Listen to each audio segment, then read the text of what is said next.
মানুহ কিছুমানে বা আজি উঠি অহা প্ৰজন্ম কিছুমানে ৰাজনীতি ভাল নাপাওঁ বুলি ৰাজনীতিৰ পৰা আঁতৰি থাকে, সেই কথাখিনি কিন্তু খুব গ্ৰহণযোগ্য নহয়। কাৰণ ৰাজনীতিৰ পৰা কোনো উদ্ধত হ'ব নোৱাৰে, কাৰণ ৰাজনীতিয়ে সকলোকে সংপৃক্ত কৰি ৰাখে আৰু সকলোকে ৰাজনীতিয়ে চুই যায়েই। গতিকে আমি ভাল পালেও নাপালেও ৰাজনৈতিক যিটো বাতাবৰণ তাৰ মাজতে থাকি আমি ডাঙৰ দীঘল হ'ব লাগিব, সেই ব্যৱস্থাৰ মাজতে আমি জীৱন নিৰ্বাহ কৰিব লাগিব। গতিকে আমি পোনপটীয়াকৈ নহ'লেও পৰোক্ষভাৱে হ'লেও আমি ৰাজনৈতিকভাৱে সকলো জড়িত। গতিকে আমি যিটো ৰাজনৈতিক ক্ষেত্ৰ, সেই ৰাজনৈতিক ক্ষেত্ৰখনত আমি নিজকে অংশগ্ৰহণ কৰিবৰ কাৰণে আগ্ৰহী কৰি তুলিব লাগে নিজকে। কাৰণ আজি বহু অৰ্ধশিক্ষিত বা অশিক্ষিত লোকসকলে আমাৰ দেশক শাসন কৰিবৰ কাৰণে সুবিধা লাভ কৰিছে, যিহেতু উচ্চ শিক্ষিত বা ভাল শিক্ষিত বা ভাল ব্যক্তিত্ব সম্পন্ন মানুহে ৰাজনীতিক লেতেৰা বুলি বা বেয়া বুলি কৈ সেই পথাৰখনৰ পৰা আঁতৰি থাকে, নিজকে আঁতৰাই ৰাখে।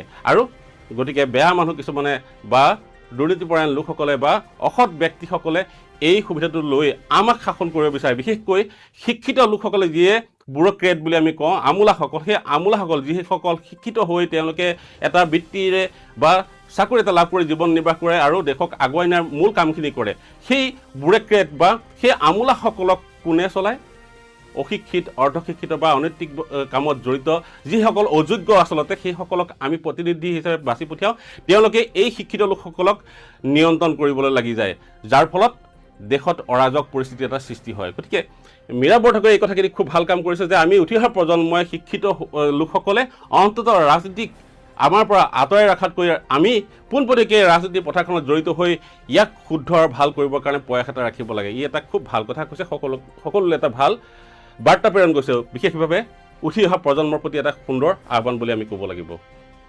মীৰা বৰঠাকুৰে উন্নয়নৰ কথা ক'বলৈ গৈ আৰু কৈছে যে ৰাজ্যত ৯,০০০খন বিদ্যালয় এমেলগামেশ্যনৰ নামত বা চামিলকৰণৰ নামত ৯,০০০খন বিদ্যালয় বন্ধ কৰা হৈছে আৰু সেই বন্ধ প্ৰক্ৰিয়াটোত আমি কেতিয়াও উন্নয়ন বুলি ক'ব নোৱাৰোঁ। লগতে তেখেতে কৈছে যে চিকিৎসা ব্যৱস্থাটো যথেষ্ট বাধাগ্ৰস্ত হৈ আছে। এতিয়াও আমি যদি কেমোথেৰাপি লওঁ তেতিয়াহ'লে আমি অধিক ৰোগাক্ৰান্তহে হওঁ ভাল হোৱাৰ পৰিৱৰ্তে। এনেধৰণৰ অভিযোগ কিছুমানো আহিছে, এইখিনি সত্যতা প্ৰমাণ আমি কৰিব নোৱাৰোঁ। কিন্তু তেখেতে দিয়া যিটো অভিযোগ, সেই অভিযোগটো সত্যতা যদি আমি বিচাৰি চাওঁ, ৰাজ্যত এতিয়াও উন্নতমানৰ চিকিৎসালয়, খুব ভাল উন্নত প্ৰযুক্তিবিদ্যা সম্পন্ন বিদ্যালয়, বিশ্ববিদ্যালয় গঢ়ি উঠা নাই। যিসমূহ বিদ্যালয় বা বিশ্ববিদ্যালয় বিশ্বমানৰ বুলি আমি একেষাৰে ক'ব নোৱাৰোঁ। গতিকে এই কথাখিনি চৰকাৰে গুৰুত্ব দিয়াটো উচিত যে আমি কেৱল সমালোচনা কৰিবৰ কাৰণে সমালোচনা কৰিছোঁ সেইটো নহয়।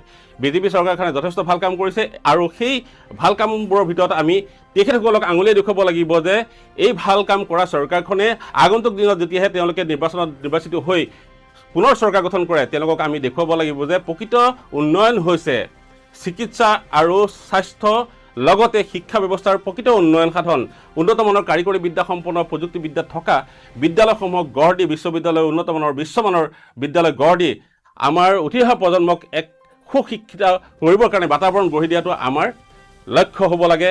উন্নত চিকিৎসা, বিনামূলীয়া চিকিৎসা হ'ব লাগে। সেইসমূহৰ জৰিয়তে আচলতে ৰাজ্যখনক প্ৰকৃতাৰ্থত বা ৰাজ্যবাসীক প্ৰকৃতাৰ্থতে আগুৱাই নিব পাৰে। উন্নত স্বাস্থ্য, উন্নত শিক্ষা আৰু স্বাস্থ্য ব্যৱস্থাহে ৰাজ্যখনক আগুৱাই নিব পাৰে, আমাৰ দেশৰ নাগৰিকসকলক সুস্থ আৰু সবল কৰি ৰাখিব পাৰে। সেই কথাখিনি আমি তেওঁলোকক বুজাই দিব লাগিব। আমি অনুনয় বিনয় কৰি হ'লেও বা আমি আমাৰ ওচৰলৈ আহিলে তেখেতসকলক দাবী উত্থাপন কৰি হ'লেও এইসমূহ কৰিবৰ কাৰণে তেখেতসকলক আমি জোৰ দিব লাগিব, পৰামৰ্শ দিব লাগিব। সেই কথাখিনি কিন্তু আমি গুৰুত্ব সহকাৰে প্ৰত্যেকেই ল'ব লাগিব।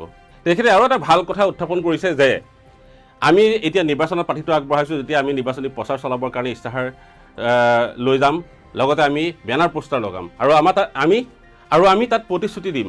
আৰু এই প্ৰতিশ্ৰুতিসমূহ আমি কেৱল পঢ়ি থৈ দিলেই নহ'ব। আমি উঠি অহা প্ৰজন্মই বা সচেতন নাগৰিকসকলে আমি প্ৰাৰ্থীসকলক প্ৰশ্ন কৰিব লাগিব যে বিগত সময়ছোৱাত আপোনালোকে যে দায়িত্ব লাভ কৰিছিলে, পূৰ্বৰ যি প্ৰতিশ্ৰুতি আপোনালোকে পূৰণ কৰিলেনে? যদি পূৰণ কৰা নাই, কিয় পূৰণ কৰা নাই বা কিয় পূৰণ কৰিব নোৱাৰিলে? এইসমূহ প্ৰশ্ন আমি তেওঁলোকক যদি উত্থাপন নকৰোঁ, আমি আমাৰ নাগৰিক হোৱাৰ দায়িত্ব যদি আমি পালন কৰিব নোৱাৰোঁ, তেতিয়াহ'লে আমি কেনেকৈ ক'ম যে আমি সচেতন? আৰু যদিহে আমি এনেকৈ নকওঁ, মৌন হৈ থাকোঁ, যোন আহে ক্ষমতালৈ আহক বুলি আমি যদি এৰি দিওঁ, তেতিয়াহ'লে আমি কেৱল এক অৰাজক পৰিস্থিতি দেখিবলৈ পাম আৰু আমাৰ ভৱিষ্যতটো, বিশেষকৈ আমাৰ উঠি অহা প্ৰজন্মক, যিসকল আমাৰ পাছত আহিব, সেইসকলক এক বিষময় পৰিস্থিতিত জীৱন নিৰ্বাহ কৰিবৰ কাৰণে এৰি দিয়া হ'ব। গতিকে আমি আমাৰ সতি সন্ততিসকলৰ কাৰণে বা আমাৰ ভাই ভনীসকলৰ কাৰণে এখন সুন্দৰ সমাজ, সুন্দৰ ৰাজ্য দিব লাগিব, যাৰ বাবে আমি প্ৰত্যেকে দায়বদ্ধ হ'ব লাগিব আৰু নাগৰিকৰ দায়িত্ব মৌলিক যিটো অধিকাৰ আমি সাব্যস্ত কৰিব লাগিব আমি প্ৰত্যেকে সুধিব লাগিব যে আপোনালোকে বিগত সময়ছোৱাত যি প্ৰতিশ্ৰুতি দিছিলে সেই প্ৰতিশ্ৰুতিসমূহ আপোনালোকে পূৰণ কৰিলেনে এতিয়া দিয়া প্ৰতিশ্ৰুতিসমূহ পূৰণ কৰিবৰ কাৰণে আপোনালোক কিমান বদ্ধপৰিকৰ এই কথাখিনি যদি আমি পোনপটীয়াকৈ তেওঁলোকক নুসুধোঁ তেওঁলোকে আহৈ পাব তেওঁলোকে সুবিধা পাব আৰু আমাক বুৰ্বক বনাই তেওঁলোকে কেৱল ক্ষমতাৰ ৰাগীত মতলীয়া হৈ আমাক শাসন কৰি যাব আৰু আমি প্ৰলোভিত হৈ কেৱল মূৰ্খৰ দৰে মূৰ্খৰ ৰাজ্যত বাস কৰিব লাগিব